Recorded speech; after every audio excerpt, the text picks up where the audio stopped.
नमस्कार, one TV news में आप सभी का स्वागत है। मैं हूं श्रेय आपके साथ। आइए शुरुआत करते हैं आज के हेडलाइंस के साथ। प्रधानमंत्री नरेंद्र मोदी ने मंगलवार को लोगों से समाज में जातिवाद और क्षेत्रवाद जैसी विकृतियों को जड़ से खत्म करने का आह्वान किया।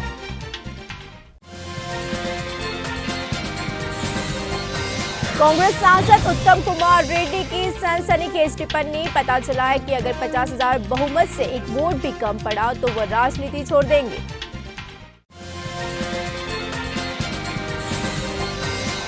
कांग्रेस राष्ट्रीय अध्यक्ष मल्लिकार्जुन खड़गे ने विधानसभा चुनाव के नतीजों को लेकर दावा किया है कि वह 5 राज्यों में जरूर जीत हासिल करेंगे।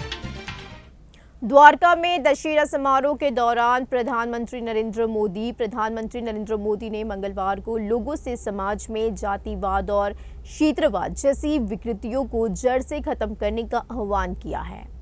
पीएम मोदी दशहरा समारोह के उपलक्ष्य में द्वारका में आयोजित एक कार्यक्रम में शामिल हुए। इसी दौरान पीएम मोदी ने लोगों से 10 प्रतिज्ञा लेने को भी कहा है, जिसमें कम से कम एक गरीब परिवार को उसकी सामाजिक आर्थिक स्थिति सुधारने में मदद करना भी शामिल है।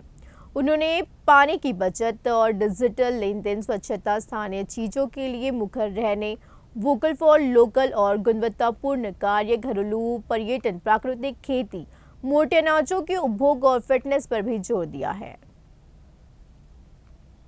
हम दुनिया की तीसरे सबसे बड़ी अर्थव्यवस्था बनने जा रहे हैं।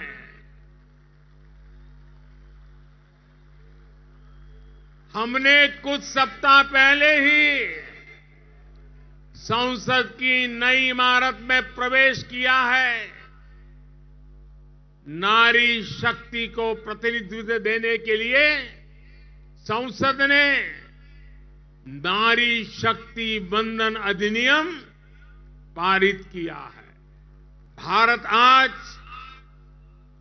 विश्व की सबसे बड़ी डेमोक्रेसी के साथ सबसे विश्वस्त डेमोक्रेसी के रूप में उभर रहा है और दुनिया देख रही है ये मदर ऑफ डेमोक्रेसी है। इन सुखद क्षणों के बीच अयोध्या में राम मंदिर में प्रभु श्री राम विराजने जा रहे हैं। एक तरह से आजादी के 75 साल बाद अब भारत के भाग्य का उदय होने जा रहा है। कांग्रेस राष्ट्रीय अध्यक्ष मल्लिकार्जुन खड़गे ने विधानसभा चुनाव के नतीजों को लेकर दावा किया है कि वह 5 राज्यों में जरूर जीत हासिल करेंगे। उन्होंने इसी दौरान भाजपा पर भी जमकर निशाना साधा है। कहा है कि महंगाई और बेरोजगारी से लोग परेशान हैं। भाजपा के लिए सत्ता विरोधी लहर है। भाजपा अपने किसी भी वादे पर खरी नहीं उतरी है। कांग्रेस के राष्ट्रीय अध्यक्ष मल्लिकार्जुन खड़गे ने पूछा गया कि क्या 5 राज्यों के चुनाव 2024 के आम चुनाव का सेमीफाइनल होगा। इस पर खड़गे ने यह कहा है कि नहीं, ऐसा नहीं है। हर राज्य के अलग अलग चुनावी मुद्दे होते हैं, उन्हीं के हिसाब से वोटिंग होती है। चुनाव विधानसभा चुनाव से अलग होते हैं। पीएम मोदी हर चुनाव को मेरा चुनाव कहते हैं। मुझे देखकर वोट दो, ऐसा पीएम कहते हैं। पीएम हर चुनाव, नगर निगम चुनाव और विधानसभा चुनाव को खुद को मतदान करने के लिए कहते हैं। खड़गे ने कहा कि क्या पीएम खुद सीएम बनने जा रहे हैं। हालांकि लोग सोच समझकर स्थानीय नेताओं को वोट देते हैं जिन्होंने उनके लिए काम किया हो।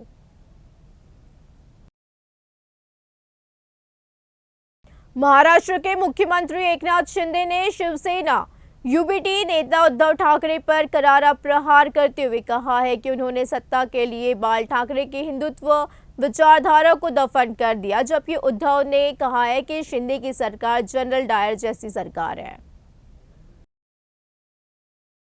बंगाल की खाड़ी में बना चक्रवात हामुन एक गंभीर चक्रवाती तूफान में बदल गया है। भारत मौसम विज्ञान विभाग आईएमडी ने मंगलवार को बताया कि हामुन बंगाल की उत्तर पश्चिमी खाड़ी के ऊपर एक गंभीर चक्रवाती तूफान में बदल गया है।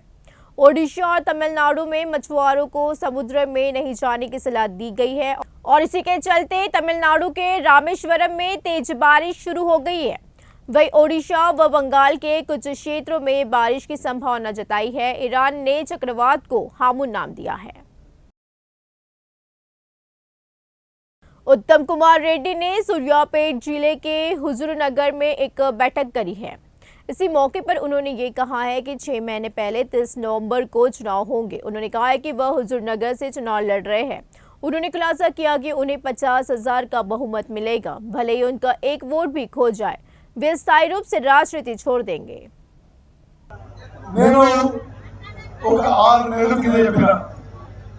నవంబర్ 30న ఎన్నికలు జరుగుతాయని నేను హుజూర్నగర్ నుంచి పోటీ చేస్తానని చెప్పిన హుజూర్నగర్ నుంచి పోటీ చేస్తున్నా ఆ రోజు నుంచి చెప్తున్నా మెజారిటీ 50,000 ఓట్ల కంటే ఒక్క ఓటు తగ్గినా నేను రాజకీయాల నుంచి తప్పుకుంటానని ఈ రోజు మీ అందరికీ కూడా 50,000 మెజారిటీ వస్తుందని చెప్పి స్పష్టంగా ఉంది।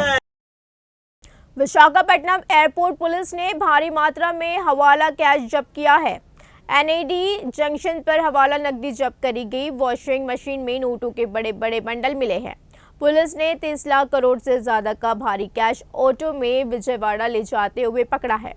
30 सेलफोन और ऑटो जब्त किया और उचित सबूत नहीं दिखाने पर पुलिस ने सीआरपीसी की धारा 41 और 102 के तहत मामला।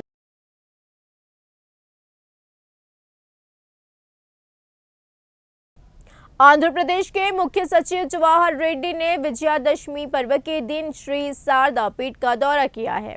अध्यक्ष स्वरूपा नंदेंद्र और स्वात्मा नंदेंद्र ने एक साथ आशीर्वाद प्राप्त किया। बाद में उन्होंने राज श्यामला अमावरी के शरनवरात्रि महोत्सव में भाग लिया। राज श्यामला मंदिर में विशेष पूजा करी और समीर वृक्ष की परिक्रमा करी है।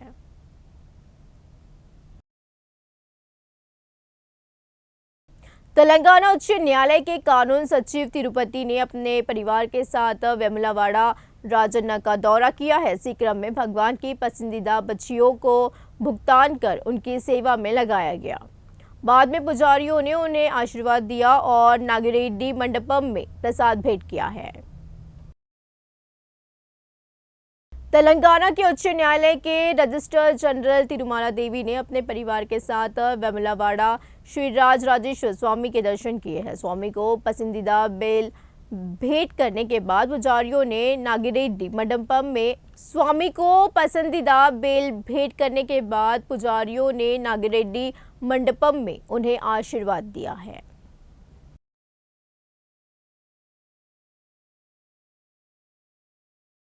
हैदराबाद में बीसी भवन के सांसद आर कृष्णैया ने आर कृष्णैया के प्रिय शिष्य बीसी रक्षक दल के प्रदेश अध्यक्ष जक्का चंद्रमोहन का जन्मदिन मनाया है। उन्होंने कहा है कि वह बीसी एसोसिएशन की राज्य कमेटियों में अध्यक्ष के रूप में काम कर चुके हैं और पिछले 15 वर्षों में बीसी एसोसिएशन में कई मुद्दों पर कई आंदोलनों में भाग ले चुके हैं। बाद में जक्का चंद्रमोहन ने कहा है कि परिवार के साथ हैदराबाद बीसी भवन में जन्मदिन समारोह मनाना खुशी की बात है।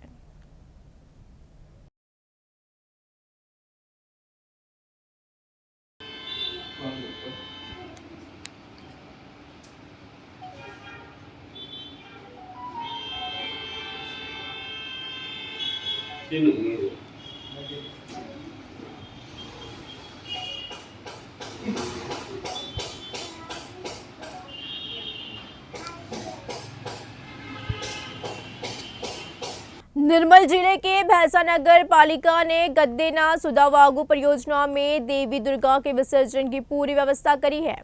इसी अवसर पर एक एसीपी, 2 एएसपी, 3 डीएसपी, 15 सीआई, 27 एएससीएसआई और 400 पुलिस कांस्टेबलों ने विसर्जन के लिए व्यापक तैनाती करी है। एक दिन पहले इन बातों को साथ परेड आयोजित करी गई थी। बाद में एएसपी ने कहा कि सीसीटीवी कैमरों से होगी निगरानी।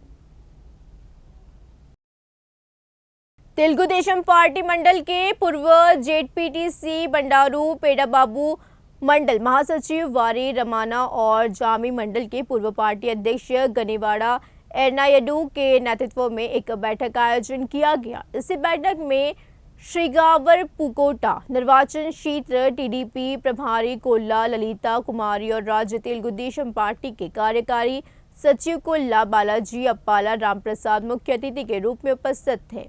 ग्राम देवता के मंदिर में देवी के दर्शन कर उन्होंने चंद्रबाबू से उन्हें साहस के साथ पूर्ण स्वास्थ्य देने और जल्द बाहर आने की प्रार्थना करी है। इसी के बाद बाबू सुरती ने अपना पले में भविष्य की गारंटी कार्यक्रम को आयोजित किया है। इसी कार्यक्रम में बोलते हुए उन्होंने वाईसीपी निर्वाचन क्षेत्र के वाईसीपी नेताओं और विधायकों पर चुनाव के लिए किए गए शब्दों और वादों को लागू किए बिना लोगों को विश्वास दिलाने का आरोप लगाया। న్యాయదేవత వాస్తవాలు భవిష్యత్తు రాబోయే ఏదైతే తేదీ ఇచ్చారో కోర్టుల ద్వారా ఆ న్యాయదేవత న్యాయాన్ని ఆశీర్వదించాలని, ఆ దుర్గమ్మ తల్లి అనుగ్రహించాలని, చంద్రబాబు నాయుడు గారికి ఆరోగ్యాన్ని మనోధైర్యాన్ని ఇవ్వాలని, వారి కుటుంబానికి భువనమ్మకి, లోకేష్ బాబు గారికి, బాలయ్య బాబు గారికి, రాష్ట్ర తెలుగుదేశం పార్టీ కుటుంబ సభ్యులంతా కూడా అండగా ఉండాలని ఆ తల్లిని మనస్ఫూర్తిగా నమస్కరిస్తూ వేడుకుంటూ मंथनी नगरपालिका अध्यक्ष पुट्टा शीलजा ने मंथनी निर्वाचन क्षेत्र के कामन मंडल केंद्र और जुलापल्ली गांव में समर्पित दुर्गा माता का दौरा किया और विशेष पूजा करी है। बाद में उन्होंने कहा है कि वह चाहती है कि निर्वाचन क्षेत्र के सभी लोग खुश रहें। वह विसर्जन जुलूस में भी शामिल हुए। खबरों का सिलसिला इसी तरह जारी रहेगा। जुड़े रहिए हमारे साथ, देखते रहिए 1 TV न्यूज़।